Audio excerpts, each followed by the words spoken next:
Hi there, esteemed audience, and welcome to another episode of Middle Grade Ninja. I'm your host, Rob Kent. As you know, I'm the author of Banneker Bones and the Giant Robot Bees, its sequel, Banneker Bones and the Alligator People, and the third book, which is hopefully available as you're hearing or watching this, Banneker Bones and the Cyborg Conspiracy.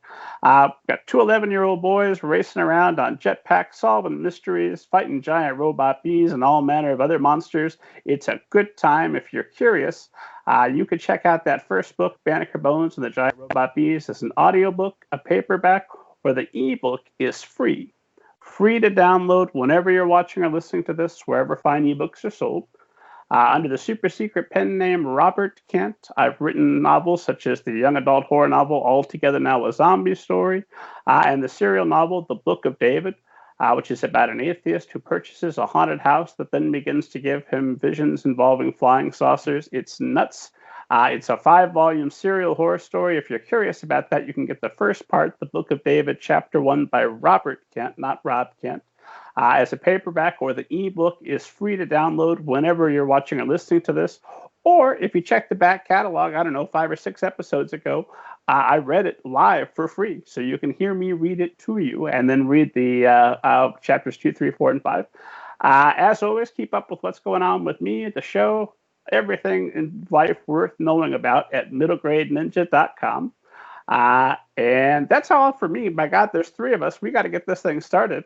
My guests today are editor Sara-Jayne Wysman and author Dorothy Winsor. And we're going to be talking about Sara-Jayne Slack, and we're going to be talking about the book, The Wysman.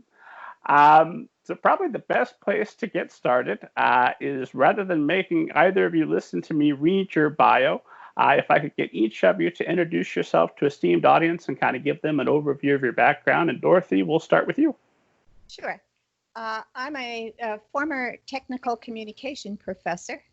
For a lot of years, I taught technical writing and editing and all manner of stuff like that at the university level. And my research was about the communication practices of engineers. And from there, I wound up writing young adult fantasy. And you wonder, how did that happen, right? Because I never thought I was creative enough to write fantasy. But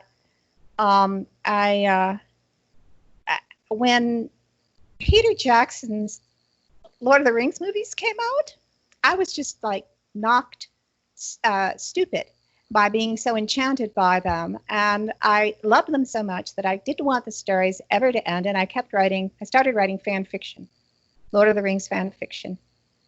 And I did that for quite a while, fairly obsessively. And lo and behold, I woke up one day and there were 1 million words that I had written, which is quite astounding. And I had read some authors' advice that you have to write 1 million words of bad stuff before you can write anything good.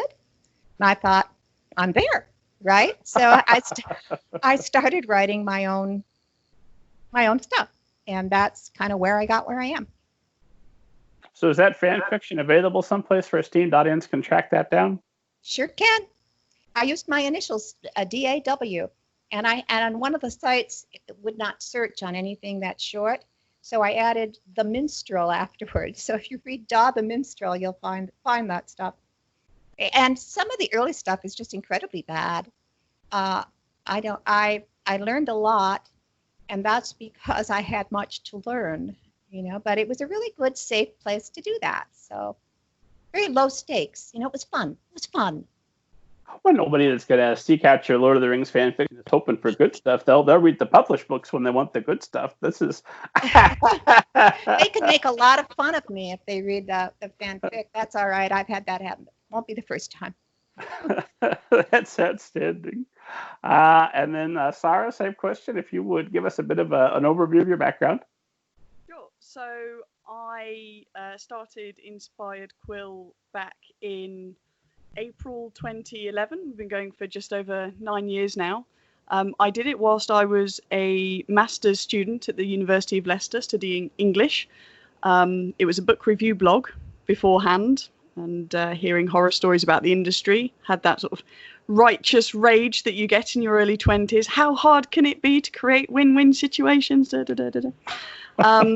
But actually, my professional life is more within digital marketing, search engine optimization, inbound marketing, and I worked for a ethical finance company for a while. So I've got a slight range of working skills, I guess you'd call them.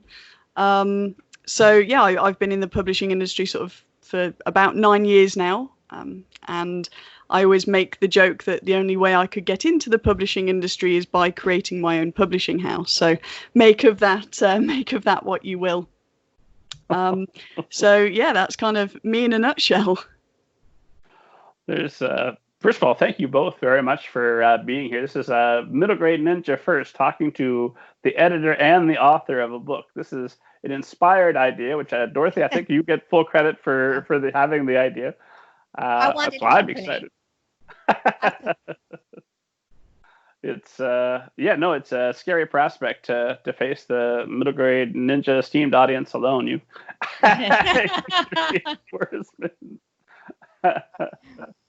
So I've got lots of questions for both of you about how you work together, how you work apart. Probably a good spot to start is, one, let's talk about the publishing house a little, and then two, let's just start and dive right into the Wysman. But Sarah, I'm going to ask you to take this one, and then I'll have Dorothy take the next question first. But if you would, just tell us a little bit about Inspired Quill. Sure. So as I mentioned earlier, we were set up in April 2011. It was April 5th that I got the official paperwork through. I did want to incorporate the business on April 1st, but was told by friends and family to take life a little bit more seriously, so I caved. So yeah, as I mentioned, we were a book review blog to begin with me doing English at university. Figured this was a thing. I enjoyed, sharing opinions on the internet, because what young 20-something doesn't enjoy sharing opinions on the internet? And yeah, as I was saying, we were kind of set up from the righteous rage I felt by, hearing lots and lots of horror stories about the industry, not just from self-published and indie published authors, but mostly authors from the big six, as they were back then, before Penguin Random House happened. So we started out basically publishing anything, and very quickly I realized that was not a thing that we should do, because selling poetry is much, much different to selling science fiction, is different to publishing children's books, for example. So we niched down only slightly, but all the way through this process I was very keen to have mindful authors, so non-tokenistic diversity. Very keen to elevate voices within the industry, and of course, we've got an awful lot of work still to do on that, even 9 years later. But that's always been our ethos.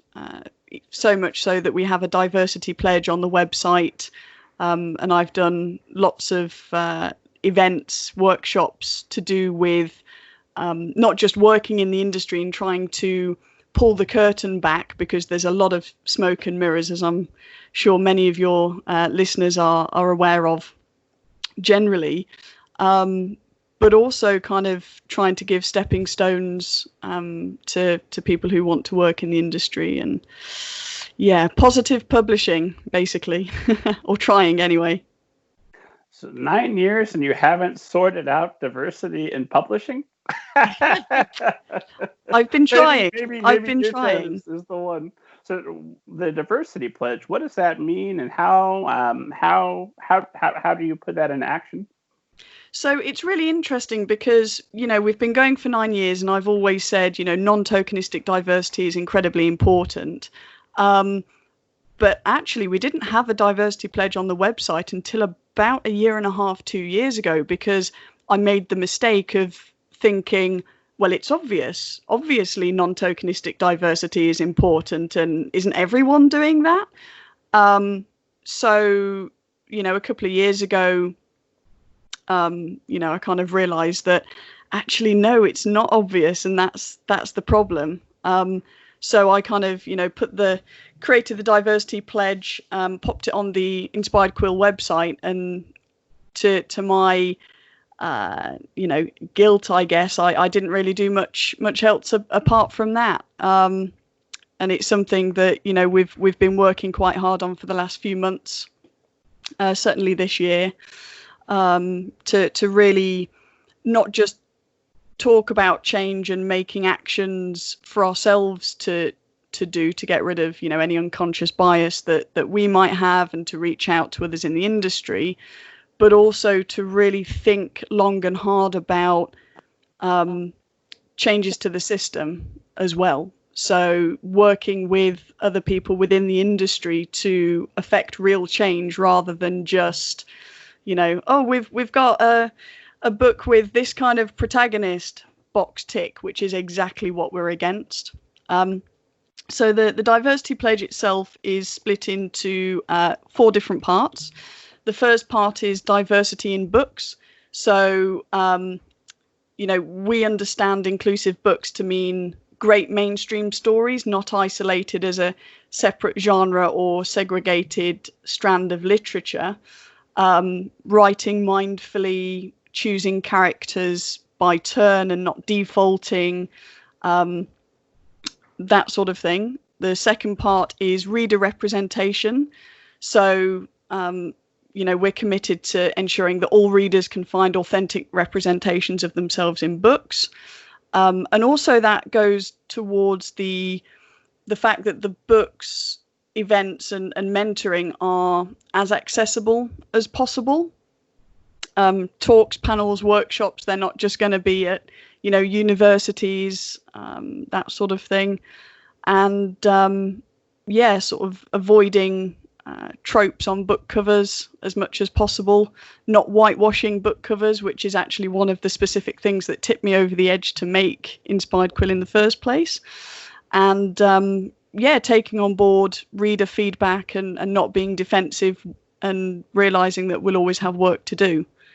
The other 2 sections are a little bit drier, I guess, but within the industry still really important. So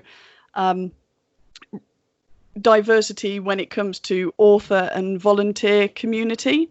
So one thing to let you know about Inspired Quill is that we're all volunteers, basically. So I've been running it for 9 years, and I used to call it my very expensive hobby. It is now my hobby that pays for itself. Hey, moving up in the world. That's great. Yeah.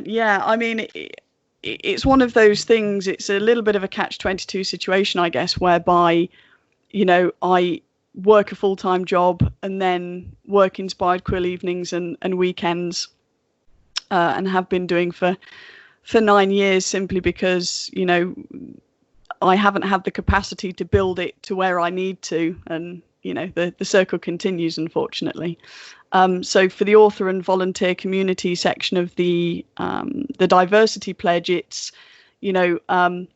being committed to providing a space where everyone feels comfortable and welcome to not only submit work to us, and I've done a lot of work on the submissions page on the Inspired Quill website to and that website address for people that want to get right there, right as they're listening. Sure. It's www.inspired-quill.com. And then, things like fostering a good community within the authors. Dorothy will probably be able to tell you a little bit more about that, and how we work together as a real community, rather than, just a couple of best-selling authors and then everyone else kind of, clawing for attention. And the last thing is, in the diversity pledge, the last thing is about equality in business. So, it describes what we see as diversity, so what that actually means to us, and our commitment to engage with industry colleagues at all levels, and challenge the status quo where possible, seeking partnerships, lifting other voices, even if they're not ours, and being really transparent with the mistakes we make and the learning as we go forward. I sense that you have lots of feelings about the way big publishing does things. And esteemed audience, Sara told me that she's got a pint of tea that she's going to be enjoying, and I'm going to try to get her to spill all of it before we get to the end. I see what you did there. I try to say at least 2 clever things per episode. That's one. So wait for the other esteemed audience. It'll be exciting. And then Dorothy, why don't you pick up the thread? Because eventually I want to get to the point where almost like a professional romance, we'll learn the story of how you crazy kids came together to make the Wysman. How did you hear about Inspired Quill? What attracted you to them? There's an online site called Absolute Right, WRITE, Absolute Right, where a lot of authors hang out and share information and support one another. And one of Inspired Quill's authors was on there talking about how much he liked working with Inspired Quill. I think it was Ben Hennessy, I think. Oh, thanks, Ben. Yeah, I think that's who it was. And at the time, I was, submitting to small presses, and Inspired Quill, at least at that point, was running a one month a year where they would take open submissions, and I just submitted, and they took it. And now that wasn't this book; that was The Wind Reader, which is the first book in this series, and then The Wysman is the second one. So they just surprised me by writing back and saying sure. So that's not very dramatic, but it certainly left me excited. I was jumping up and down. So, and I have found it to be a really good place to work. To work, good people to work with who treat me, I would say, honestly, and ethically and openly too. Tell me what's going on. Don't try to hide things from me. And you would think that would be standard practice, but it turns out it's not. And I'm happy that I stumbled upon it, or that I'm happy that Ben bragged it up. So there you go. Well, I think Dorothy's got some tea also. We could have ourselves a very pleasant conversation. Well, I tell you what, I want to dig into how you work together, how everybody gets involved. But probably the best way to talk about that is to talk about your series. So if you would, please give esteemed, I don't summarize other people's biographies, and I don't make you sitting through me summarizing your book. How painful for you that would be. If you would, tell the esteemed audience all about your series. Okay, the first book, The Wind Reader, is about the central character is named Donover, and he's one of 3. He's marooned in a city far from home through no fault of his own. So he's living on the streets with 2 other kids, so he's the main character, and his pals are Jarka and Dilly, and he's pretending to be able to tell fortunes in order to earn enough to eat with. And he accidentally tells a true fortune for the prince, who takes him into the castle to be the royal fortune teller. So the good news is there's food and a warm bed, but the bad news is he can't tell fortunes. And they're worried about an assassination plot, so things get tense. So that's that. But at the end of the book, everything is solved, and he goes home, and Dilly goes home, and it's just Jarka left in the city. So the second book is about Jarka. The Wise Man is about Jarka. Jarka was born with a crooked foot, what we would call a club foot. And in the world of the book, the gods never take anything away without giving something back, getting a gift back. So for Jarka, the gift is wind reading. That is, he can read the wind to tell what the people's secrets are being carried along on the wind. So he's now in the castle where Donovan no longer is. He's in the castle training to be an advisor for the king because he has this power. And street kids start disappearing. And as a former street kid himself, he's very concerned about these kids. He's kind of been keeping track of them. And he decides he's going to hunt down who is taking them. and the king tells him to back off, which is also a fairly suspicious thing from his point of view, right? So, so that's essentially what the book is him trying to figure out who is grabbing these kids and to, protect them. So I would say, and there's a third book, the one about Dilly will be next year. Third member of the first trio. So I find it sort of amusing just how unstartled, I guess, or how unbothered so many characters were by the disappearing of street kids. Like, yeah, it's fine. These things happen. Yeah, that's right. Well, actually, street kids, there are street kids disappearing right now, when you think about from the streets of Chicago, which is where I live. So, yeah, strays, they're strays. They don't belong to anybody. Well, Sara, you're the editor. How did that description of the series go, you think? Any improvements you would make? Never. Yeah, that's a pretty good description of the series, I think. I think in terms of the themes for this series, the things that really caught my attention about it is the ability for people who are in really, really tough, often dire situations to care about each other.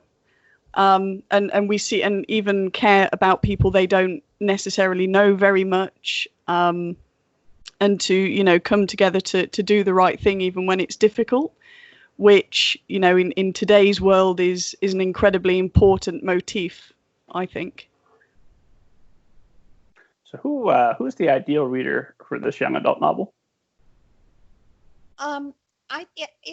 It's nominally young adult. And I think it crosses over for an adult reader fairly well. But actually, I think that's true of a lot of science fiction and fantasy. I think that the line between young adult and adult readership in science fiction and fantasy has always been one that was crossed pretty frequently. An editor of Source Books, which is a publisher here in Chicago, spoke to my writer group here. And he said they had been debating internally what constituted young adult fantasy because it was hard to classify some of these books. And he said that they finally concluded that it was books about young characters. It was fantasies about young characters, period, and that everything else that gets associated with that is basically a marketing move. Where do you put it in the store? That's a marketing move. What do you call it? That's a marketing move. But I thought that was an interesting insight from him.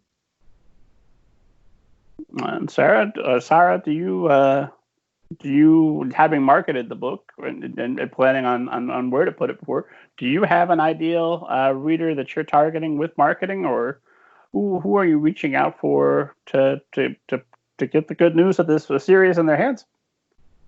Yeah, that's a really interesting question because Dorothy rightly said, young adult does not just mean that young adults are going to read it. In fact, I read a few months ago that actually the biggest readership for young adult books are women between the ages of 20 and 35.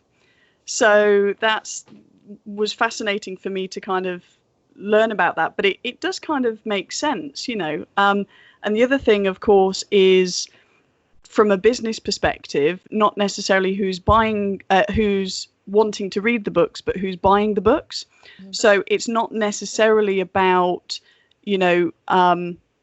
trying to get the books on websites that kids necessarily look at or young adults necessarily look at. Although obviously that's a big thing as well with, influencers and I mentioned earlier about the importance of bloggers and booktubers, etc. But also websites where there are parents looking for great books for their kids as well, whether that's young teenagers or looking for birthday gift ideas, for example. So there's a big crossover. And so, knowing that your day job is project manager with search engine optimization, right? Mm-hmm. How does that parlay over into your role as publisher and marketer for books like Dorothy's and the rest of the catalog that you have available? Yeah, it's unfortunately a lot of the time it's that age-old thing of the cobbler's children have no shoes, unfortunately.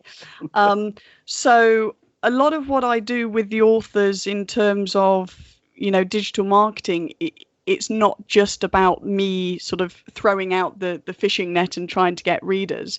It's about, teach an author to fish kind of thing. And I remember when Dorothy first came on board with Inspired Quill, for example, we sat down and set up, her blog, and I periodically review author websites and blogs and make sure they're optimized, and do training about, how to write a blog post that people will not only read but also find, which is obviously incredibly important, and all without burning out as well.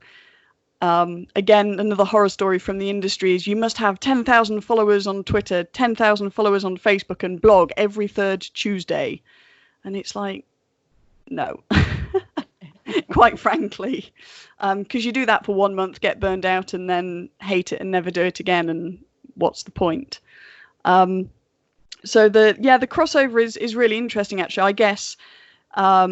Because obviously Inspired Quill came first before my current position with, and you'll like the name of the company I work for because it's Exposure Ninja. So actually I kind of brought my project management expertise from Inspired Quill over to Exposure Ninja and not the other way around, really, which is interesting, I guess.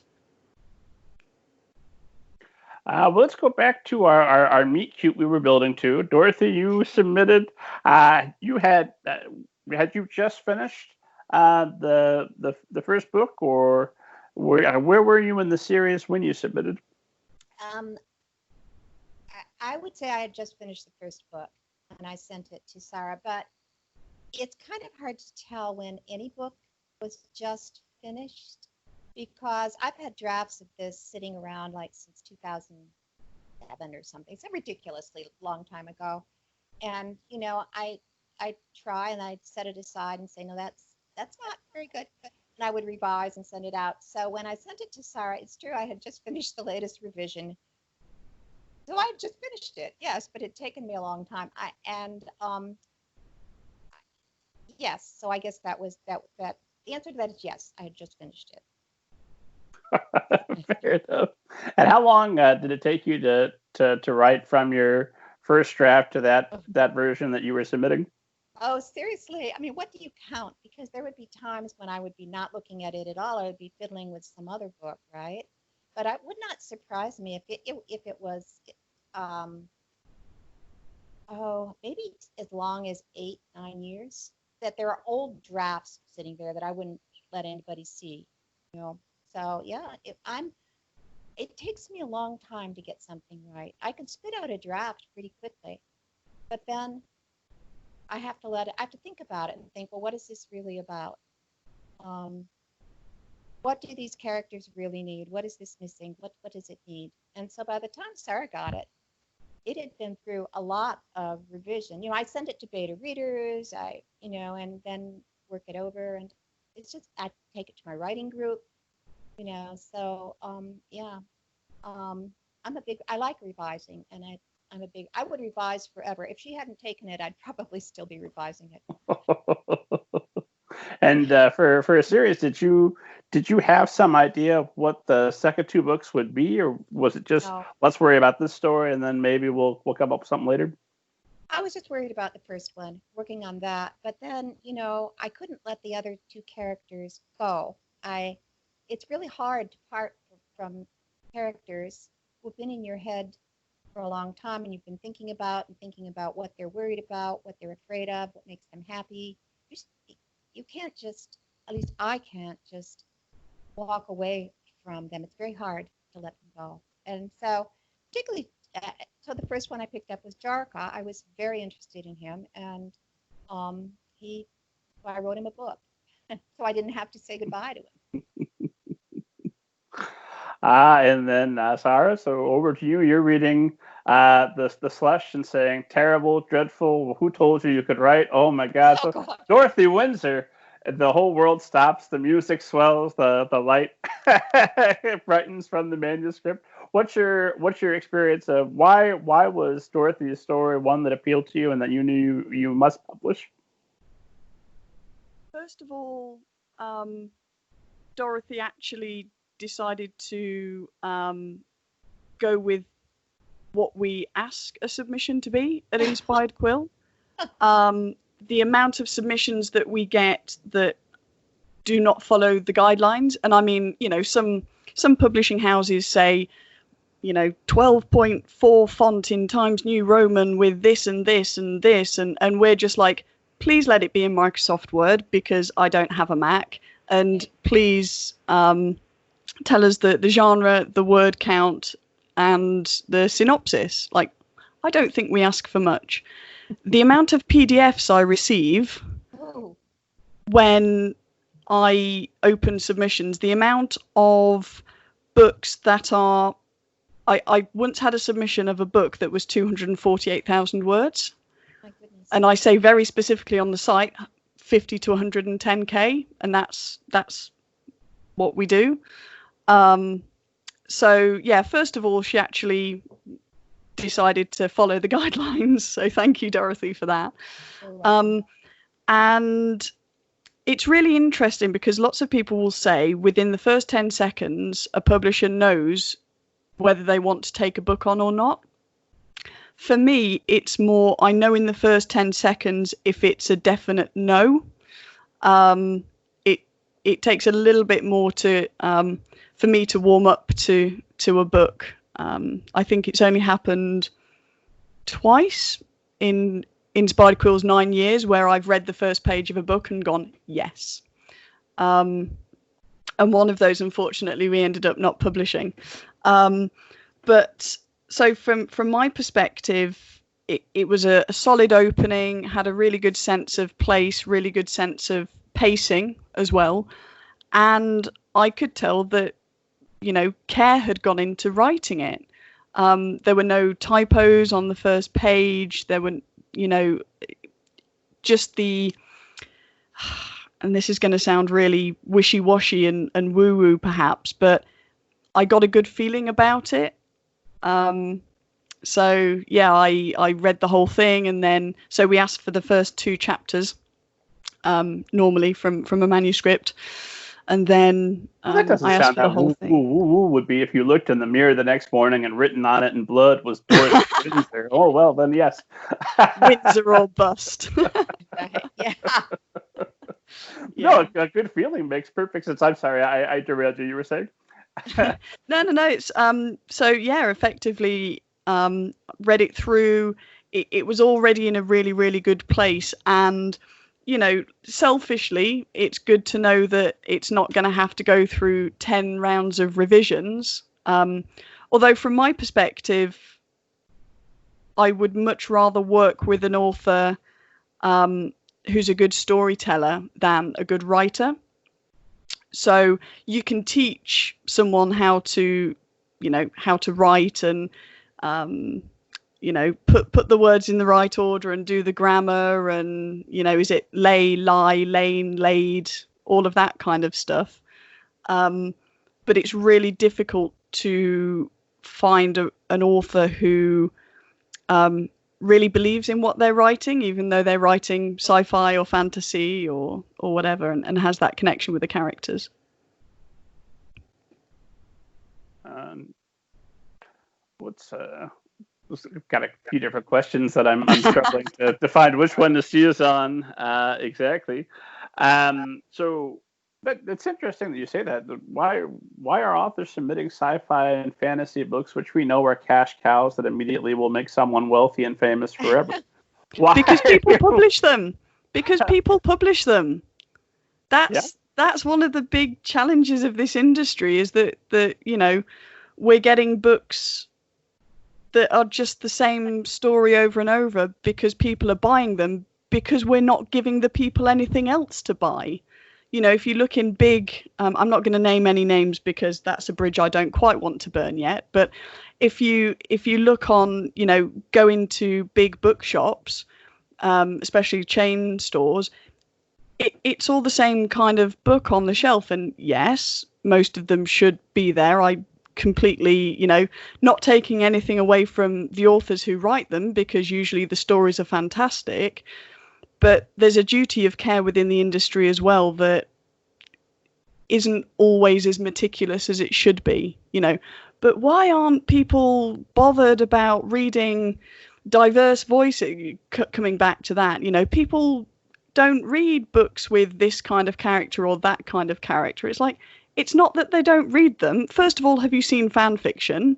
Why do you think that appears in the first place? It's not just about, I want to play in this world. A lot of it is to do with marginalized voices who want to see themselves in writing, and fan fiction gives them a safe space to do that.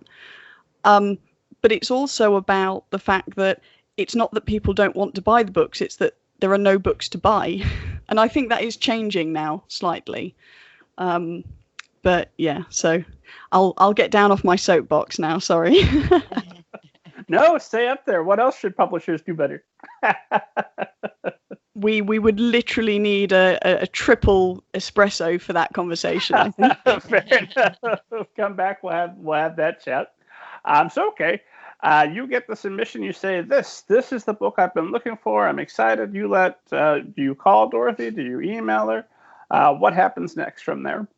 So from there, it's an email. So first of all, it's the first 2 chapters. Then it's the full manuscript. Before I send over a publishing contract, I request a Skype call, because Inspired Quill is such a small publisher, micropress really. I've got to get on with the people I publish effectively, and they have to really understand the Inspired Quill ethos. So, for example, I would never publish someone who is, I don't know, homophobic, for example, and obviously sometimes that doesn't always come out in the writing. So, having a word with the author. Excuse me. Yes, there's a lot of throat clearing with that name. But yeah, so it's really interesting how, sometimes you just really hit it off with an author, and other times you don't. And then I have to think long and hard about, can I work with this person? Sometimes with submissions, I also get the lovely phrase, it's ready to publish. Ooh. You don't have to do anything to it. It's, publish it and you'll make £1 million. It's like, well, why don't you publish it then? So, working with an author that I can be collaborative with, which is incredibly important at Inspired Quill, working with authors rather than above them. So we had a Skype conversation. Everything went smoothly, and then I sent a blank copy of the Inspired Quill contract, and I said, I don't want to hear from you. Don't email me, don't text me, don't Skype me for a week. Because what I found in the past is authors get the contract and immediately sign it because they're so excited to have a publishing deal. So I stripped that away from them by giving them a blank contract, because they can't sign it because their stuff's not on it anyway. And I say, give this to your partner, your lawyer, your pet goldfish, your next door neighbor. If there's any questions that you have or any amendments that you want, let me know and we'll work through them. So transparency is incredibly important to me, and by extension, Inspired Quill. So that kind of sits for about a week. Then we get together again and have a discussion about that. And if we both still feel as though it's a project that we want to work on together going forward, then I get the author to sign the contract, and we start the process. So Dorothy, after your pet goldfish looked things over and said, yes, this is good. What was your experience of the call, and what advice can you maybe give authors listening who are going experienced a similar call about how to smoothly get through that and not throw up any red flags, other than, of course, starting with, this book is ready, there's nothing you need to do, go ahead and publish it. I guess I don't actually have advice. It seemed like a very easy call to me. It was like chatting, and I think, to me, the most important thing you can do in anything like that is to sound like a human being. That's true on Twitter. That's true every place. Sound like a person. Absolutely. You say, and I'm comfortable with being edited. I was an academic. I had to publish or perish with articles or things, and I actually edited a scholarly journal for several years. And taught copy editing. So I'm happy with having an editor. An editor saves you from. An editor helps you. And so that's all fine by me. I sat down, read through the contract with a magic marker, highlighted the things that I wanted to be sure to pay attention to, consulted with my writer friends who had signed contracts, and then came back. And I don't think I changed anything. I may have asked a question or two. I just don't remember. But I may have asked about. I don't even remember. But you learn eventually to look at things like when do your rights revert to you, stuff like that. And so it felt like an easy call to me. Did it feel easy to you, Sarah? It did, but that's just because you're a wonderful human being, so that helps. Oh, well, thank you. Thank you. There's the professional romance, I promise. Yeah, You got there you go. So, aside from Inspired Quill, whose contract obviously is beyond reproach, what are some things that maybe either of you have seen in contracts that you've looked at in the past that writers listening should be aware of? And Dorothy, I'll ask you to continue, and then Sarah, we'll get your input as well. Well,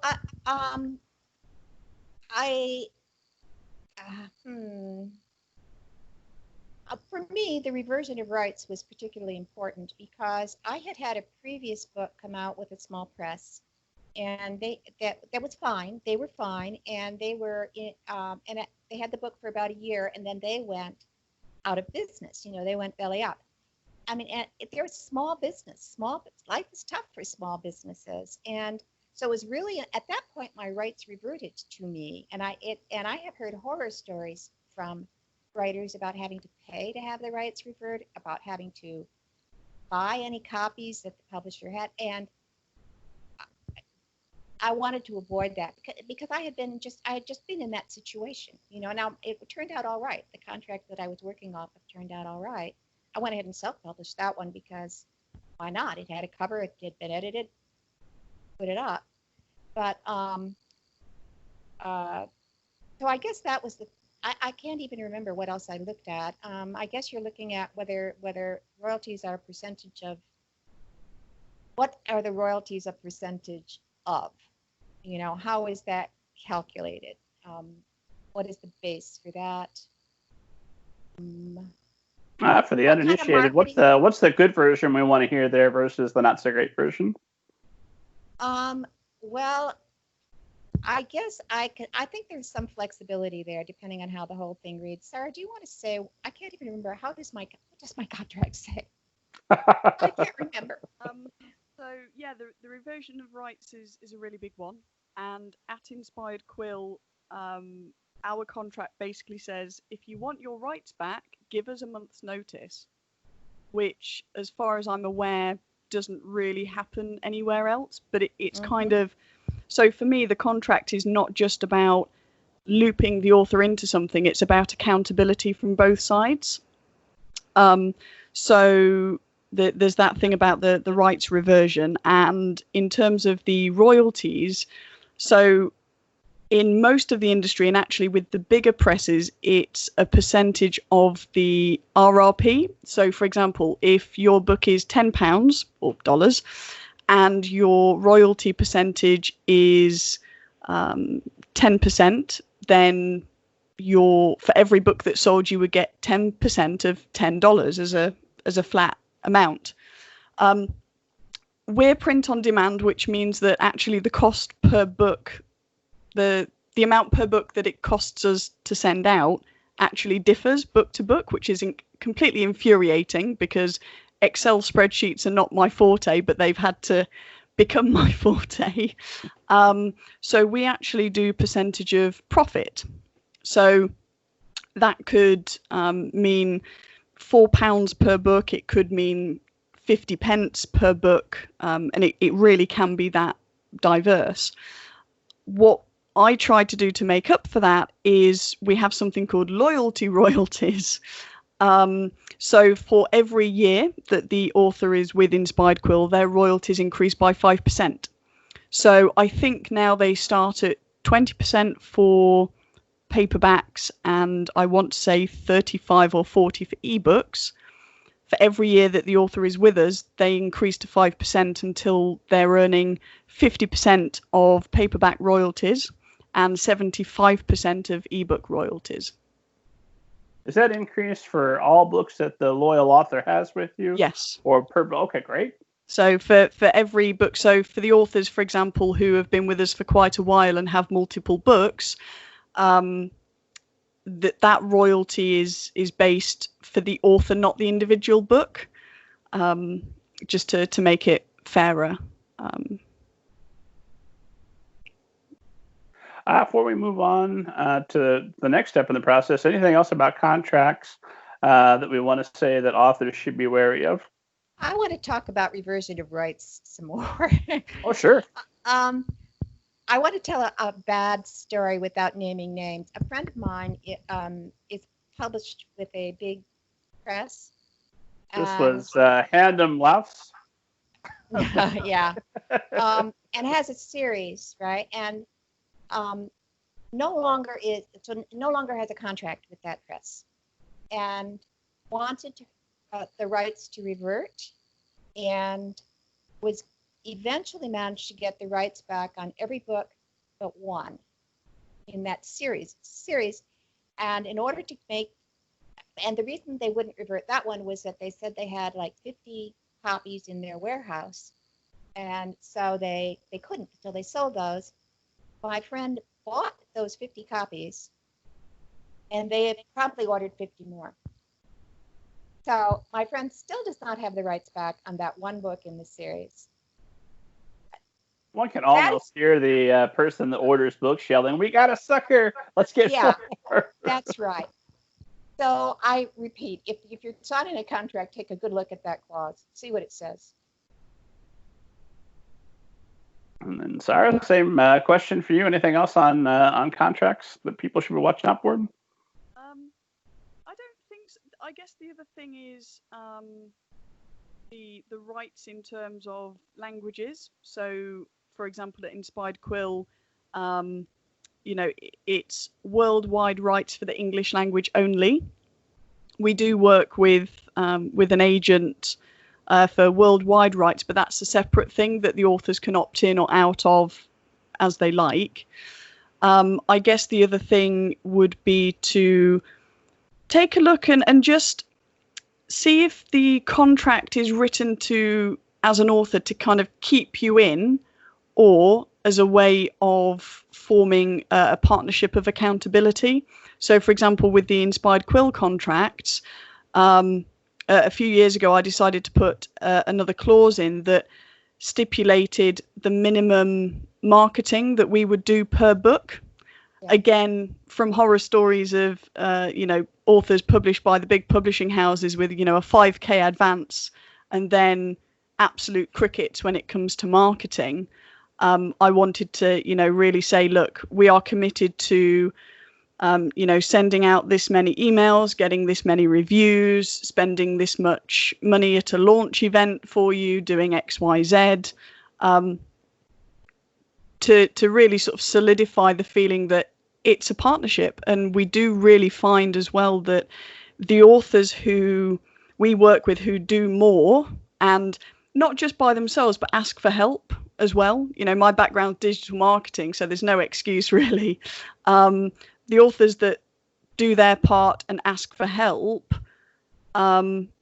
do much better than the authors who kind of go, well, my book's out, that's it.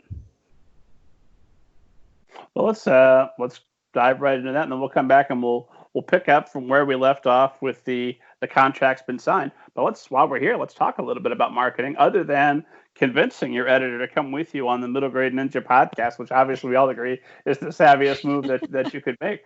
What are the most effective things that you can be doing, Dorothy, to go out and market your book? Me?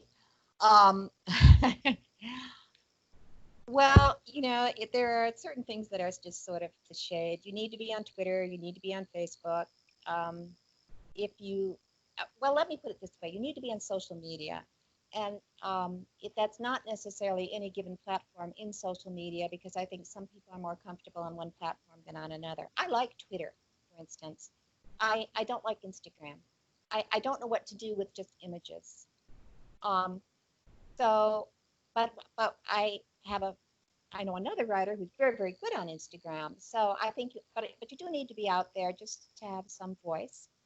I usually, I look at lists of bloggers, like, for instance, Middle Grade Ninja, and I contact. Why would you even keep looking after that? I mean, after that, well, I'm looking for places to maybe review or do guest posts or interviews or whatever. And I know Inspired Quill does that too. They're looking from their end also, but I am too, because there's just so many places you can look that nobody can look at them all, and so I keep track and do that.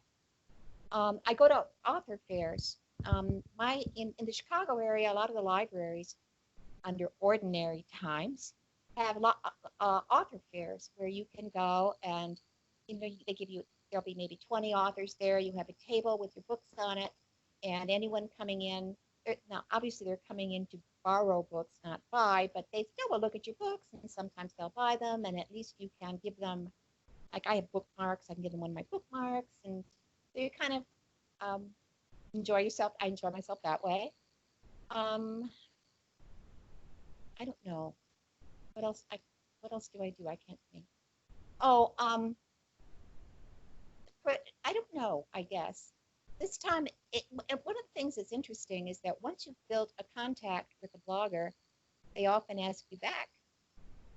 So, like, I did a guest post for Middle Grade Ninja, and when I contacted you, I think that made it, about the Wysman, I think that made it easier. Yeah, no, I was about to toss your email straight to the incinerator, and I said, oh, wait, Dorothy Winsor, I remember. She wrote that fantastic guest post. I think I put the link in there for you. No, honestly, all jokes aside, it really was a difference maker in this case, because you sent me that closer to the beginning of quarantine, when I was still trying to figure out whether or not how dramatically life was going to change and what I was still going to be able to do for authors. And I had literally turned down some other folks that same day, and I said, "Oh, well, Dorothy Winsor, I know Dorothy. Yeah, no, we'll figure something out for Dorothy." Oh, that's very nice. Thank you. Anyway, it does. I think personal relationships actually matter a lot. If you can, once again, sound like a person, sound like a human being. Yeah. And Sara, to you. Yeah, so I think you can kind of break down marketing to online and offline. Offline, things like events, doing readings in bookshops, going to libraries. If you're a genre writer, so sci-fi fantasy, there's always a lot of conventions. So, for example, Inspired Quill went to Dublin last year for Worldcon, which was amazing. Super expensive, but amazing. And that kind of gives you the real ability to connect with readers in a very authentic way, because they can see the sincerity of the person who's speaking with them. Online, it's slightly more difficult. So, as I mentioned, Inspired Quill was a book review blog sort of 10 years ago.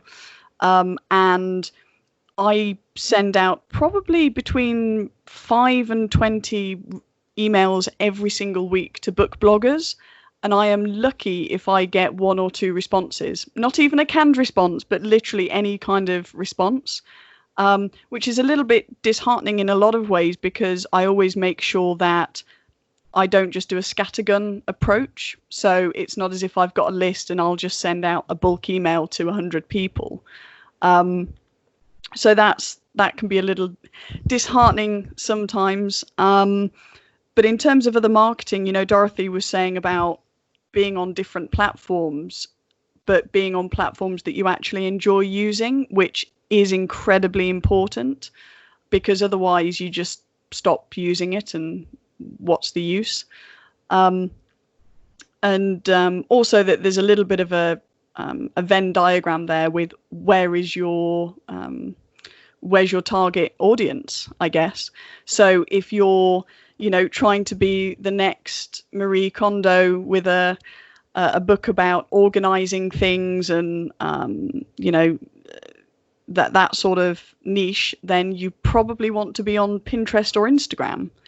If you're writing something that's more sort of slightly technical based with lots of information, maybe you want to be on Quora. If your audience skews younger, maybe you want to go for booktubers or Facebook, for example. So that side of things, I think a lot of authors get very anxious about marketing, because they see marketing as like this big monolith of, oh, I've got to do all of the things, when thankfully that's not the case. Gotcha. So just out of curiosity, because we're about to go that way now, Dorothy mentioned that you ultimately, once you got your rights reverted, self-published at least one book, and I no, obviously that's an option. We just chatted with Hugh Howey, and I never get tired of telling people about it. I think it'll be 3 episodes behind this one, esteemed audience. If you missed it, go back, listen to it. It's amazing. Obviously, I self-publish. I'm a big believer in self-publishing. So when we're talking, I think you said 40%, or was it 35%, and then 40% once you get the loyalty bonus with the ebooks, versus the full 70%. What are you gaining for that 30% that you're giving up? And I'll open that up. Dorothy, we'll start with you, and then Sarah, I will give you a chance to chime in as well. Go ahead. There are a lot of things I don't have to think about because Sara thinks about them, right? She hires someone to make the cover, and she edits, so I don't have to hire a separate editor. She does, the marketing, and she tells me, helps to guide me as to what I should be doing too. So having a support team, I guess, for me is how I feel. Particularly since my technical skills are pretty limited. I do my best when I'm learning new stuff all the time, but I'm not good at. I didn't even know what SEO was, right? So, the thing I do enjoy with my self-published book, though, is being able to fool around with it on Amazon. That is, they're the bad name. On Amazon, I can run a sale, a 99-cent sale, and see what happens. If that didn't work, I could try something else, and it's just kind of fun for me. Since I'm not trying to live off of what I make from my books, thank God. It's I enjoy kind of playing around with it, that aspect of it. And that's going to be kind of the theme of as our conversation progresses, and we talk about how you collaborate on the book. We're going to learn well about what you're getting for that 30% that you're giving up. But Sara, I want you speak to that as well before we move to that part of it.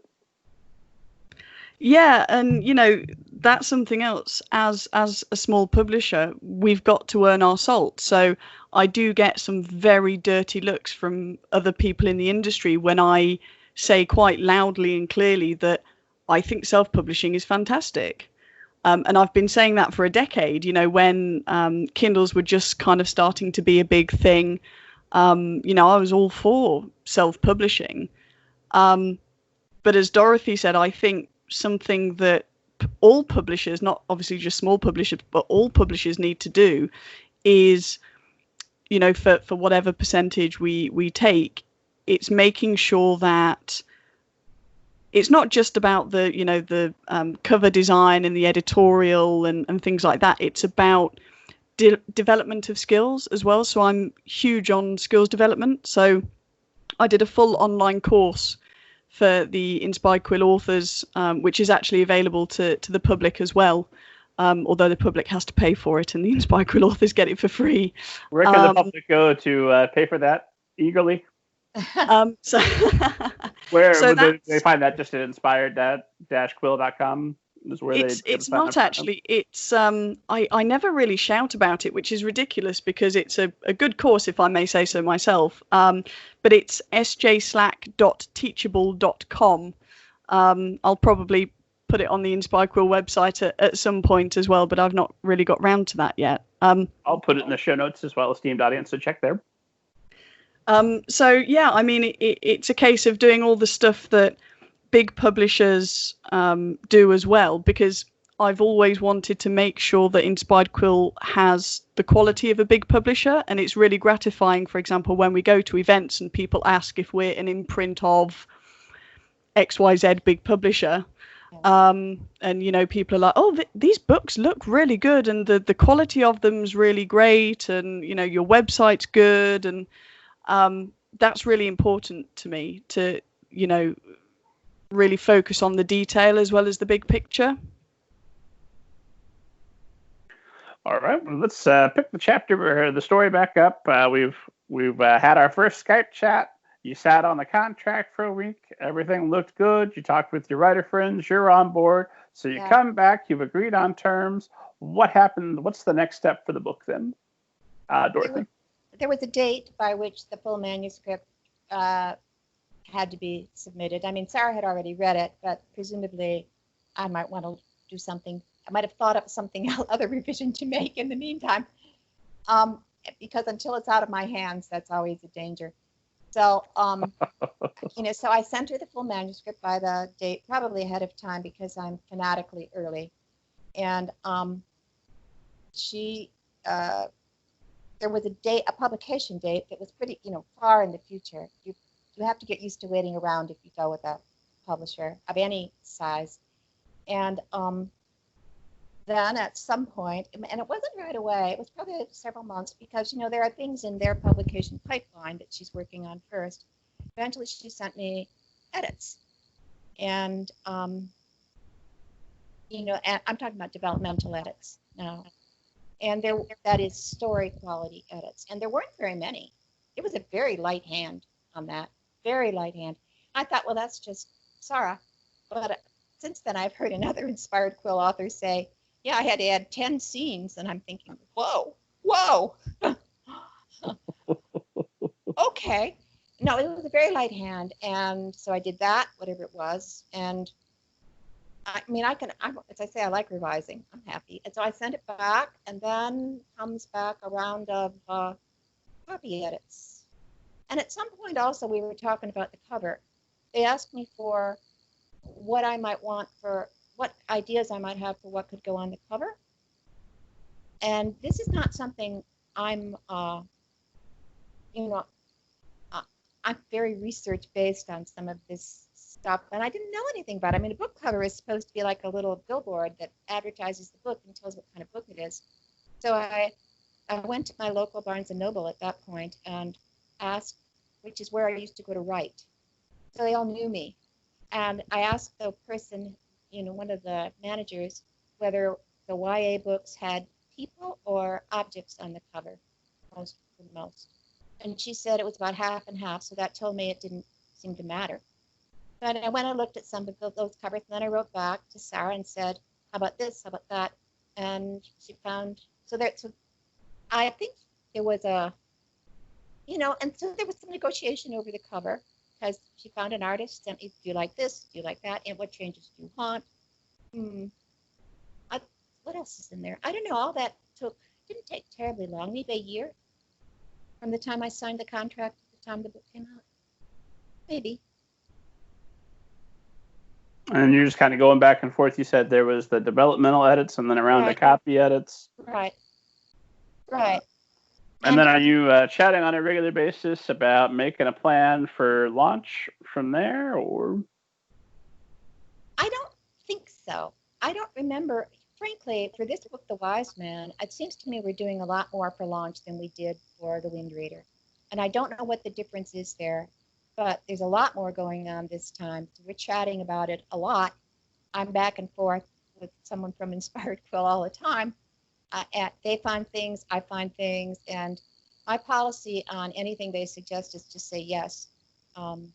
You know, will you do this? Sure. Will you do that? Sure. Can you do this? Well, why not? So, and then I figure it out later. You can hear you, right?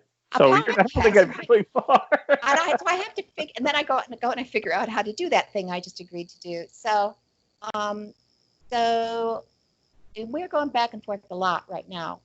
The launch is the 27th, June 27th. So, you know, we're going right now. We're back and forth. Sarah has not said this, but she's in Madrid, so, and I'm in Chicago. So what happens is they've been working in what is day for them, and I get up in the morning. It's like 6 a.m. and I'm looking at my email, and there's emails there for things they suggest I might want to do. So that's what I get up to, if I'm lucky. Actually, I'm always grateful when those things turn up, but that's when they're there for me. That's when they slide into my mailbox. So I don't know. We're going back and forth a lot for this one. That's got to be both frustrating and a blessing, because you get that email like, oh, I can't respond. They won't see it for 24 hours, but you're forced to take a breath, whatever it is, and okay, let me make sure I send a calm, rational. I had all day to think of this response. Have my coffee first, you know, before I do anything right. And then, Sarah, what is your approach when you get a book like Dorothy's or anybody's, when you come in with that developmental edit versus the copy edit? What do you remember? What changes you requested for Dorothy's book, and what types of things typically are you looking to have done? So over the last year and a half or so, we've had a complete overhaul in the process. So I mentioned before that we're a micro press, and when I say micro press, there's me and my partner now. I've roped into helping, because they also have a master's degree, so that's useful. And a couple of volunteers and freelancers that we, that we use quite a lot. So it used to be that I was always trying to sort of catch up with myself, and certainly until a couple of years ago, and I think the Wind Reader had a little bit of this, whereby it was a case of, we're launching next week, I should probably get the book formatted. Like, let's press the go button 48 hours before launch, it will be fine. And that wasn't because I didn't want to do more for the book, or, you know, have a better process. It was because I was always trying to effectively do too much. Unfortunately, despite many letters to Santa, there are only 24 hours in a day.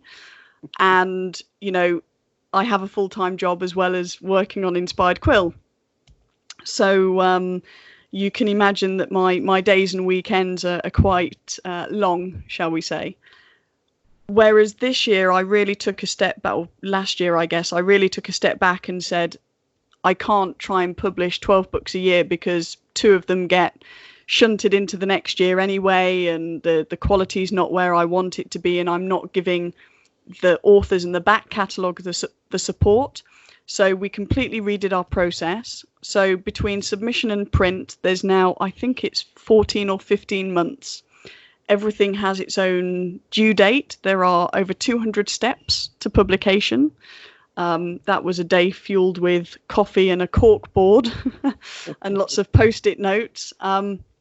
But it really helped kind of figure out, you know, how much time do I need for things? And just smaller things like, for example, with the developmental edit, I used to do it just in a Word document, and I used to edit as I went along. And then at the end of a book, I might find a plot hole or something that didn't necessarily render my previous edits completely moot, but kind of made me go, oh, I've got to reread it again. So now what I do is I load it onto my e-reader and I read it as a reader and I make notes. So, oh, I love this bit. That character's really interesting.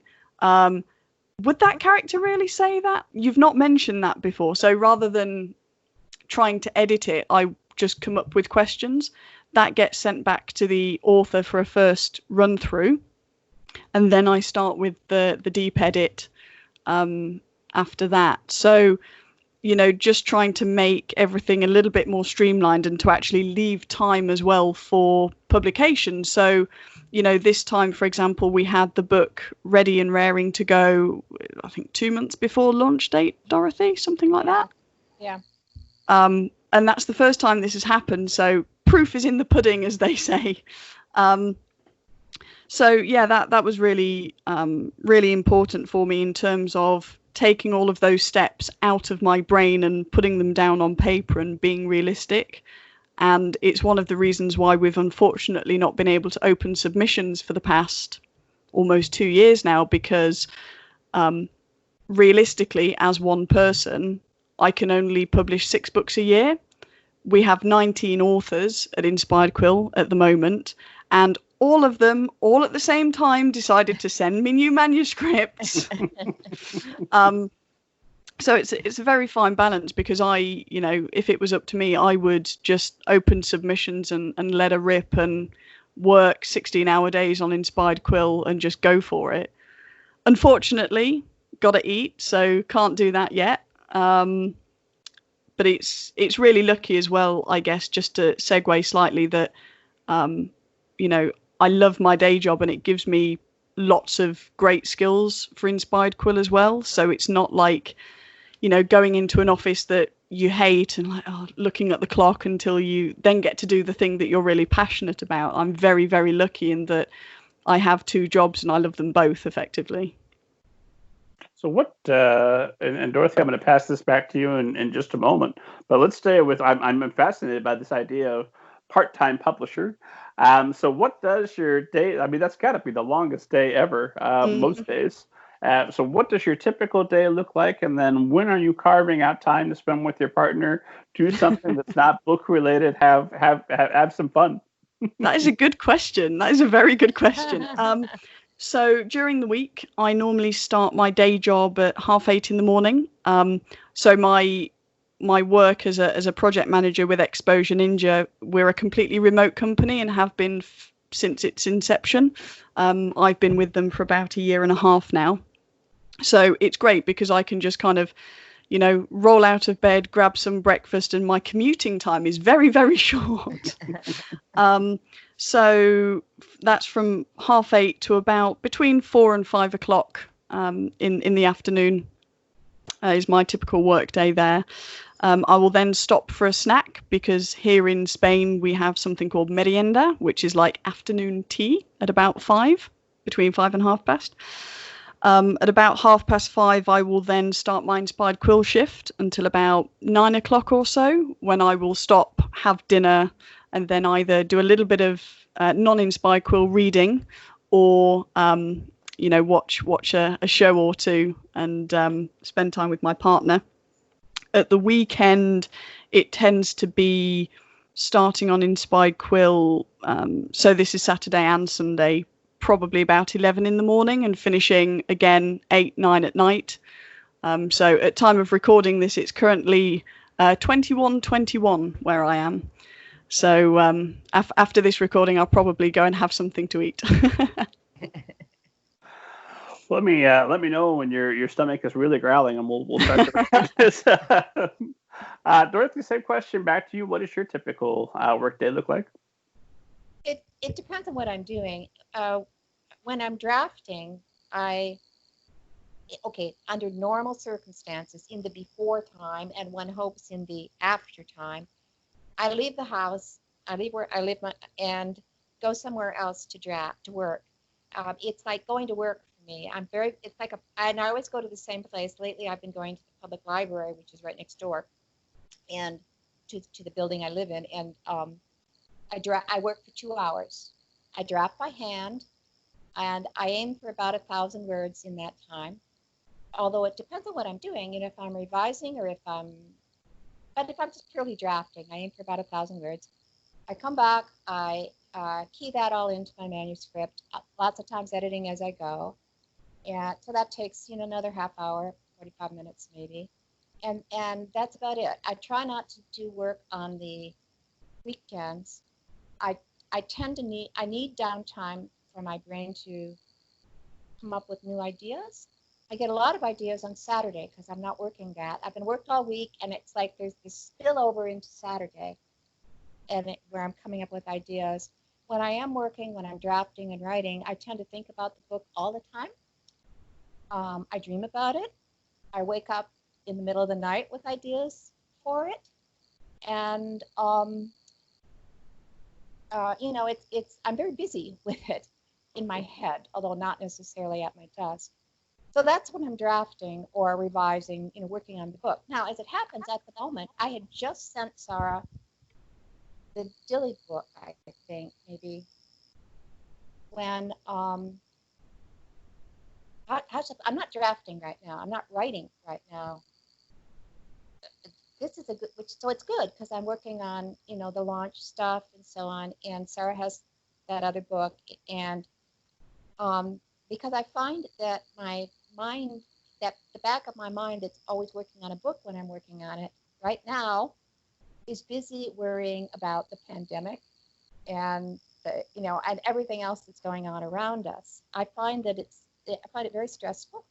It'd be nice to pretend that I don't stress out about it at all, but I do feel stressed about it. And for me, stress tends to kill creativity. So it's just, I admire anyone who can work through this because I sure can't.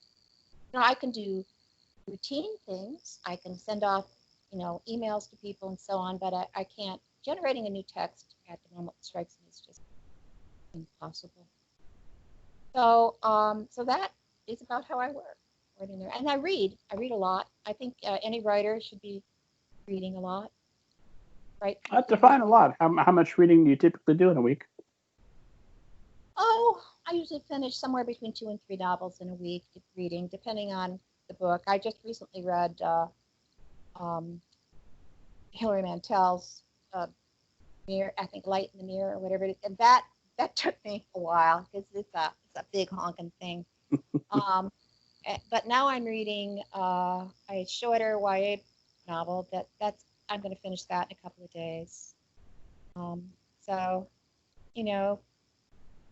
I think most writers are readers. I don't see how you could not be. Well, you say that, and yet I know so many examples. Yeah, well, it's true. I'm with you. Sometimes life is just too full, right? And you can't do everything. My life right now is, I don't have kids at home. I don't have a day job. So it's really easy for me to structure it if I could get myself to get my butt in a chair and do it, to write more or whatever it is. But I'm fine with the amount that I've done right now. So that's for me. You're kind of living the dream with no day job, time to read and write. If we could just get this pandemic to calm down. It is pretty good. And the collapse of Western civilization, if that would just hold off for a minute so we could all get some writing done. I can't complain, I have to say. Yeah, I feel very lucky.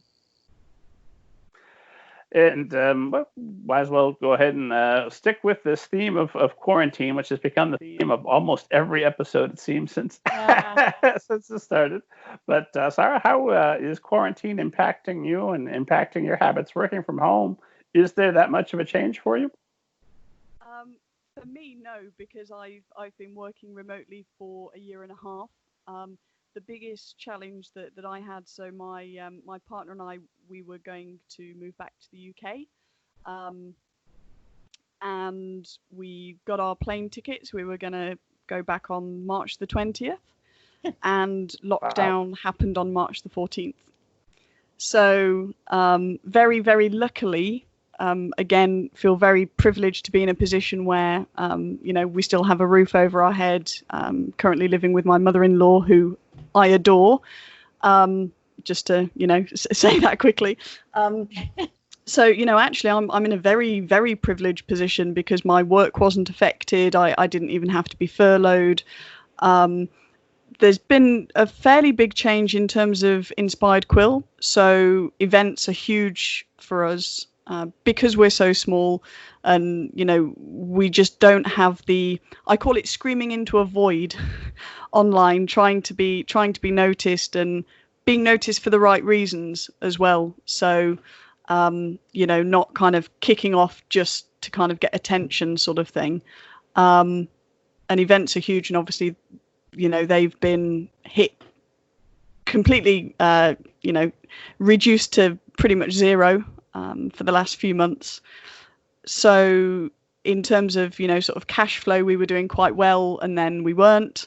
We have seen more people buy direct from our website, which is amazing because I spent a lot of time on it.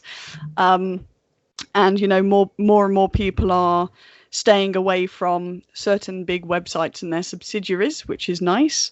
But again, it comes back to that. People can only buy from you if they know about you. So we've been doing a lot in terms of being online and showing up consistently. So, for example, with Twitter, we're actually quite active on Twitter now. Whereas before, because I was wearing so many different hats and had so much to do, it was definitely a case of, oh, I need to tweet. I've not tweeted in 3 days. What do I tweet? Oh, let's just retweet this because it's great, or let's just remind people that we exist. Whereas now I really feel as though we're part of a conversation on Twitter and reaching out to people in an authentic way, because I just can't stomach, and I think I mentioned earlier when mentioning bloggers, like I cannot stomach the, hey, how are you? By the way, buy our books. I'm really bad at selling at events as well. I will stand there talking to someone about the industry for half an hour, and it's great because at the end they're like, so tell me about your books. And I'm like, oh, yeah, the books. Okay, cool. So this is what we've got. But it works and people remember us, and it's that level of authenticity, I think, that's really important, and that people really respond to with Inspired Quill. I must say I greatly prefer that to the aggressive, in-your-face, let me make you touch and handle my book while we're talking. Yeah, I didn't ask for that. Maybe I'm interested, maybe I'm not, but calm down. That's really funny, actually, because at events we noticed that people would come up to the table and just lean over the table and not touch the book. So what we started doing was putting two of the same book together, one with the front cover and one with the back cover. So if people wanted to read the blurb, they didn't feel as though they had to touch the book. Because as you were saying, it's like you touch it, you bought it kind of thing. And we'll actually make a joke out of it on the Inspired Quill table. We'll say, we won't charge you if you touch the book. You're allowed to read a paragraph and put it down again. We won't chase after you. It's fine. And I think that endears. We're back out and about. That's fantastic. Put one book face up, one book with the back. That's going to change the way I do every event from now on. That's brilliant. I'm sorry, I interrupted you. Continue. No, it's fine. That's pretty much it, to be honest. I mean, yeah, the whole sort of global pandemic thing, I didn't really have that on my 2020 bingo card to begin with, but there we go. But it's interesting as well because there's so much going on, and I find it very difficult to ask directly for support. So, for example, posting on Twitter, things like, in order to support a non-profit social enterprise, which is what Inspired Quill is, please consider purchasing a book from our website. We sell paperbacks and ebooks, things like that. Some people are really good at it, and absolutely power to them because it works. It's something that I really need to work on, and because of the current situation, I've realized that it's something I need to work on. And it occurs to me while we're talking about the pandemic and potentially the end of the world, Dorothy, you of course wrote a fantastic guest post that I titled. So I did this to you, which I think was good. Chronology V plot dawn of New Year's, which still makes me smile. I hope esteemed audience was touched by that. And you talked about other cultures. And as we approach a momentous calendar date, we especially if there's a plague going on, if there's something that could be the grounds for Armageddon. 2020 doesn't feel like, I mean, it's a round number. It doesn't feel like the end of a calendar event. How close are we to Armageddon? Should we be worried? Let's try not to be. No, I would say not. But let me put it this way: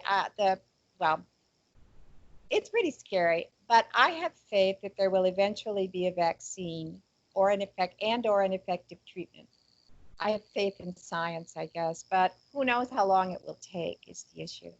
So the rest of us, until then, we just gotta kind of live around it, you know. I don't know. It's people are amazing sometimes, you know, at how they adjust and manage to find satisfying things anyway. You know, satisfying ways to live and find out what matters to them, what they're willing to concentrate on. So, but it is stressful. It's hard to, can't deny that, at least for me. You both mentioned Twitter, and I have a love-hate relationship with Twitter because I recognize that I am addicted to it. I only post maybe 1 out of 5 tweets. So I'll write it and like, that's dumb, delete. But I started sleeping with my Nintendo Switch by my bed next to my phone, so that when I wake up in the morning, instead of reaching first thing for my phone and checking Twitter, I reach for the Nintendo and the calming face of Mario for a mission. And now I can face the day, as opposed to let me pick up the entire world's anxiety that they posted on a bulletin board and be greeted right away with the collapse. But you mentioned that you're active on Twitter. How much time are you devoting to Twitter? And then, Sarah, same question for you, since you're now actively pursuing Twitter followers. Teach me to Twitter better. I don't know how much time I spend on Twitter. This is one reason I leave my house and write by hand, right? Because when I'm off doing that at the library, I have no access to online at all. I deliberately have no access to online at all while I'm doing that. It just makes it much easier for me to work. But right now, I would have Twitter open on my, my desktop, and I check. If I'm not doing anything else, I check to see what's going on Twitter.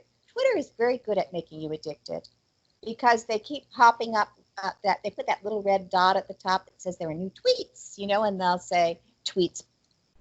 These people have tweeted. And the one thing I do not do, another thing I did not do was did not put it on my phone.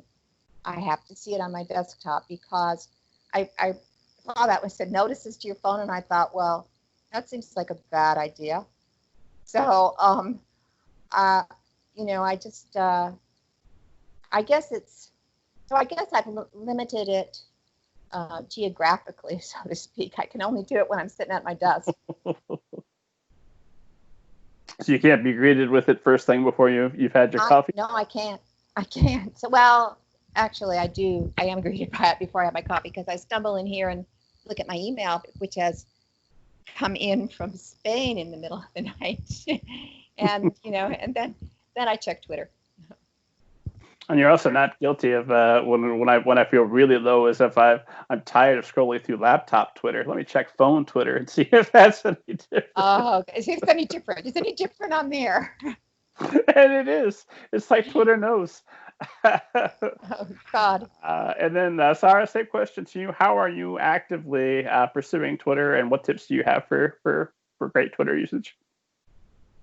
So one of the things that has really opened my eyes on Twitter is who I follow. So before it was pretty much like, authors and other publishers. Didn't really follow that many people because I thought, we don't have many followers, and if people see that we're following as many people as follow us, then they're not gonna, follow us, and you just second guess yourself. So now it's just a case of who do I want to actually interact with? Like, I don't need to be following this really famous person, this really famous author just to keep an eye on what they're doing and, all of that, because it'll either be on my timeline or because they're in the industry, I'll see the dumpster fire of what they've said now, kind of thing. So I do tend to follow a lot of bloggers, booktubers now, but also slightly outside of the industry. So people who are interested in social justice, academics, people like that. So it's not just like, I'm only going to follow authors in this genre that we publish. It's getting a slightly broader thing of what's happening in the industry.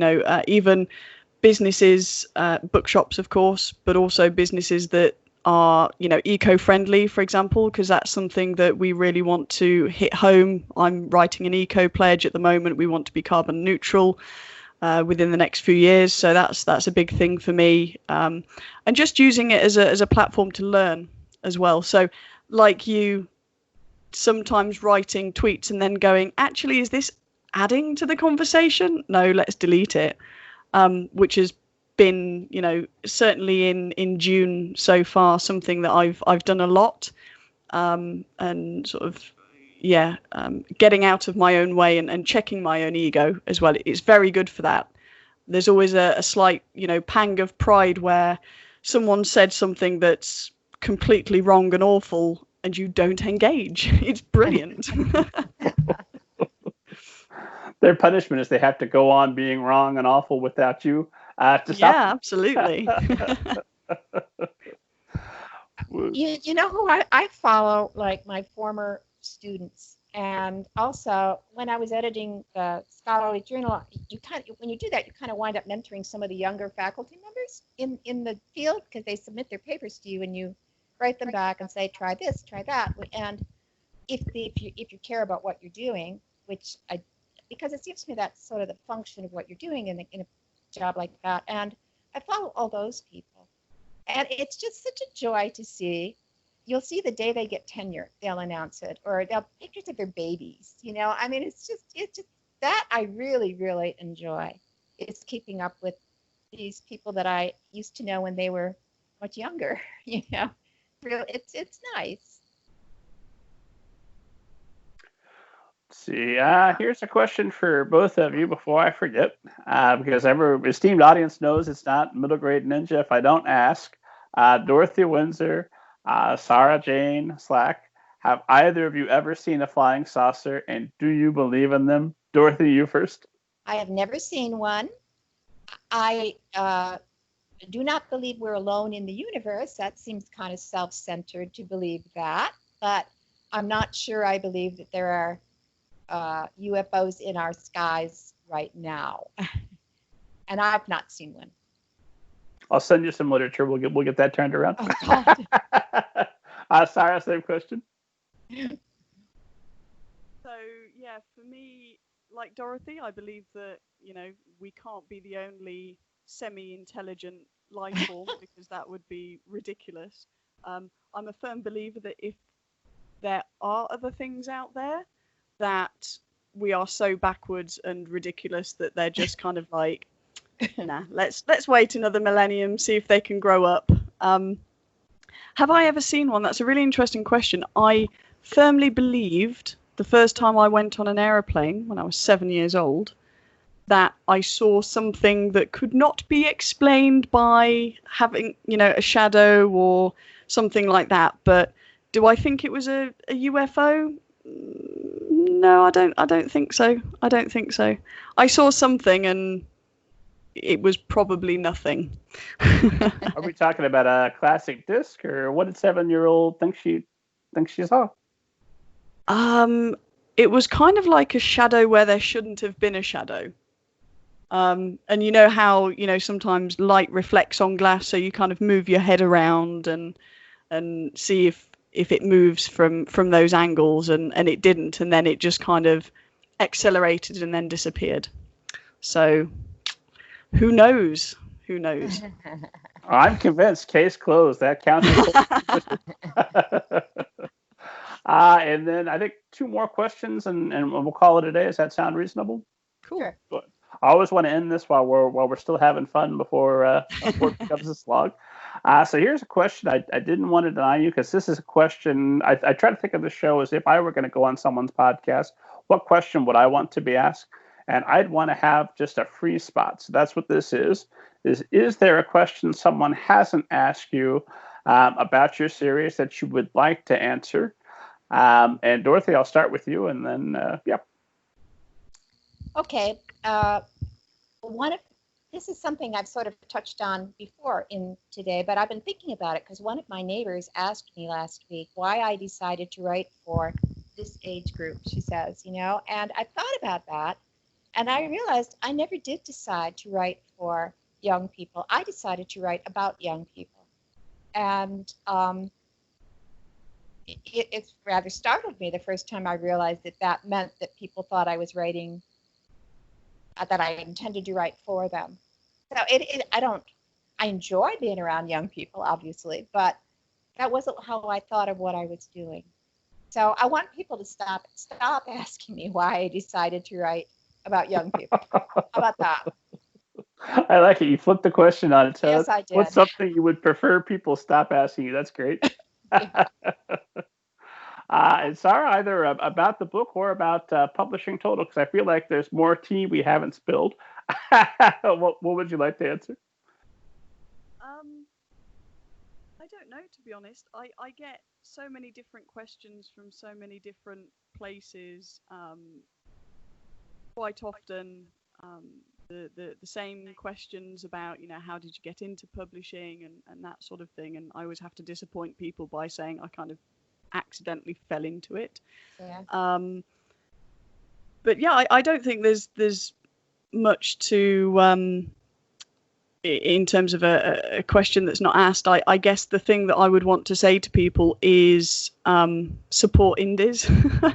You can go to big chain shops or sometimes smaller bookshops as well, and you have the books that everyone's heard of, which are fantastic, and you should absolutely read most of them if you can, but also remember that there are indies out there doing great work. There's some amazing folks in the UK publishing scene specifically, so Jacaranda Books, Knights of, Eerie Press. I'm not going to continue because there's too many. I'm going to forget people. And normally you can buy books direct from the website as well, which is a huge thing. You don't have to go to certain places online to buy books. And especially now, one of the silver linings that has come from the current nonsense of this pandemic is that a lot of bookshops and indie presses now have websites where you can buy stuff from. So, if you can't go to a bookshop for whatever reason, then, check out online. And obviously that's a great step forward that should have happened much, much sooner, not just in terms of widening the audience, but for accessibility reasons as well, for folks who can't, get to the local library or to local bookshops, or can't get into the shop, or for whatever reason, it's important to kind of put your money where your mouth is, I guess, as well. So I wanted to say something too about people, because this is something people do talk to me about U.S. buyers buying books from Inspired Quill or other UK publishers on their websites, because I know you ship to the US for £3. Is that right? Yes, I believe so. It's a flat fee. Yeah, something like that, and you don't charge sales tax. Correct. Which is really nice because where I live, there's quite a sales tax in Chicagoland. So all you have to do is look at I realize that people kind of blink. Oh, and also when the ebooks come, you send them the ebooks with instructions on you send them the version they want and tell them how to use it, right? So it's possible for U.S. buyers to buy easily from the Inspired Quill site. That's a little plug. Thank you for that, Dorothy. Then my last question for you both is always going to be some variation of Dorothy. We'll start with you. If you could go back to the start of your career and give yourself some advice that would have made a huge difference for you, and that any authors listening now would maybe make a huge bit of difference for them, what would you go back and tell yourself? My biggest problem is my impatience. I want some things to be right away. I'm very impatient, and so I would say, and publishing is not a good place to be if you are an impatient person. So I would say patience. It's okay. Take your time. Things will happen. It doesn't have to be right. Patience. What is it? Grasshopper, I guess, is what is the quote, isn't it? Sure. Patience. So I guess that would be my advice. And then, Sarah, what for all the authors listening, what do you wish that they would do? What advice would you offer them? Okay, in a nutshell, I think the biggest bit of advice I would give is publishing is brutal. Don't take it personally, but please, please, please read the submission guidelines. Brilliant. I think that's the perfect place to end. Thank you both so much for making the time today. This has been just an absolute pleasure and a treat. And when book 3 comes out, come back. We'll do it again. Dorothy, where can esteemed audience find you online, buy all your books, all that good stuff? My blog is dawinsor.com, DAWINSOR.com, and my books are. Inspired Quill has seen to it that they are on every online site, all of them, IndieBound, plus the big stores, plus on their site too. People can follow you on Twitter at Dorothy Winsor, and I think it's the same on Facebook, should you be inclined. And then Sarah, where can folks find you online? So on Twitter, it's at Inspired Quill without the hyphen. Same on Facebook. The website is www.inspired-quill.com.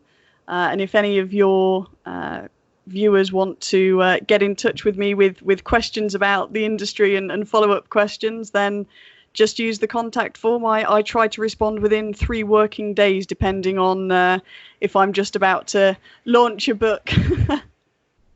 That is a bold move. Esteemed audience, if there's anything I'm gonna come back to you in a couple of weeks and be like, oh no. Seriously, I'm always open to answering questions about the industry, and if I don't know the answer, I will signpost to someone who does. I was just going to say, esteemed audience, if you have questions for me about the industry, please go to inspired-quill.com. Thanks, Sarah, and you get your question answered. Thanks again. What a wonderful program. What a wonderful day. Happy launch day. The Wysman is available now. Go get your copy. As always, esteemed audience, keep up with me at middlegradeninja.com. Don't forget to download your free copy of Banneker Bones and the Giant Robot Bees. God willing, and I'm alive. I'll see you next week.